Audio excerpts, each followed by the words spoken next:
আমার আগের ভিডিওতে আমি বলেছিলাম যে করলা মোড়ে ডিকোচার.com নামে একটা দোকান ওপেনিং হতে চলেছে। তো চলো আজকে আমি আপনাদের ওইটাই দেখাবো, ভিডিওটা স্কিপ না করে পুরোটা দেখতে থাকো। হ্যালো গাইস, আসসালামু আলাইকুম, সবাইকে রমজান মুবারক। আজকে হলো 12 তারিখ, আজকে সেই ডিকোচার.com এর ওপেনিং ডেট। আর আমি আগের ভিডিওতেই বলেছিলাম যে ওপেনিং এর দিন আমরা আসছি। আর আজকে আমি একা নয়, আজকে তামিম ভাই এসেছে এবং ফাইজাল ভাই এসেছে। আর এখানে আসার সাথে সাথে যেভাবে ফ্যান ফলোয়ার্সদের ভালোবাসা পেলাম, সত্যি আমরা তো খুব খুশি হয়েছি আজকে। Thank you so much all fans. তোমরা যদি এইভাবে আমাদের সাপোর্ট করতে থাকো তাহলে আমরা আরো আগে যাবো। আর আমরা আসার সাথে সাথে যেভাবে ভিড় লেগেছিল দেখতেই পারে তোমরা। তারপর আর কি সব ফ্যান ফলোয়ারদের সঙ্গে কিছু ফটো তুলে নিলাম, তোলার পরে চলে এলাম আমরা এখানে দোকান ওপেনিং করতে। আর আমরা তিনজন মিলে ফিতে কেটে দোকানের ওপেনিংটা করে নিলাম, আমি, তামিম আর ফাইজাল। আর আমার নাম তো সবাই জানো, আশিক। আর ফিতে কেটে ঢোকার সাথে সাথে আমাদের সবার হাতে একটা করে গোলাপ ফুল দেওয়া হলো। তারপরে আমরা সবাই মিলে ভিতরে গিয়ে একটু বসলাম। আর আমি হাসতে হাসতে তামিম ভাইকে কি বললাম সেটা তোমরাই কমেন্টে বলে যাও দেখি। আর হ্যাঁ, আমরা সবাই মিলে হালকা করে দোকানদারিও করে নিলাম, বেশ ভালোই লাগলো। কিন্তু মেয়েরা এসে এত রকম জিনিসের নাম বলছে, আমাদের তো মাথায় কিছু ঢোকে নি যে কোনটা দেবো না দেবো। আর হ্যাঁ, দোকানটা হলে এই দাদার বাড়ি এখানে। আর একজনের নাম তো বলতে ভুলে গেছি আমি, আশিকা রিঙ্কু ব্লগ, সবাই চেনে তাদেরকে। তবে আজকে আশিকা দিয়ে আসেনি, কিন্তু রিঙ্কু ভাই এসেছিল আজকে, সেই কোণে দাঁড়িয়ে আছে, দেখতেই পাচ্ছ তোমরা।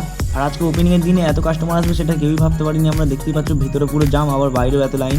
তো বন্ধুরা, এই ওপেনিং এর দিনে কে কে এসেছিল এই দোকানে সেটা একটু কমেন্টে জানিয়ে যাবে। আর আমার ফ্যান ফলোয়ারদের একটাই কথা বলতে যাবো, তোমাদের যদি সুন্দর সুন্দর ভালো ভালো কালেকশন লাগে তাহলে চলে আসো করলা মোড় ডিকোচার.com এ। আর যেটা আমি সবসময় বলি, ভিডিওটা লাইক কমেন্ট শেয়ার করে দাও। দেখা হচ্ছে পরে ভিডিওটা।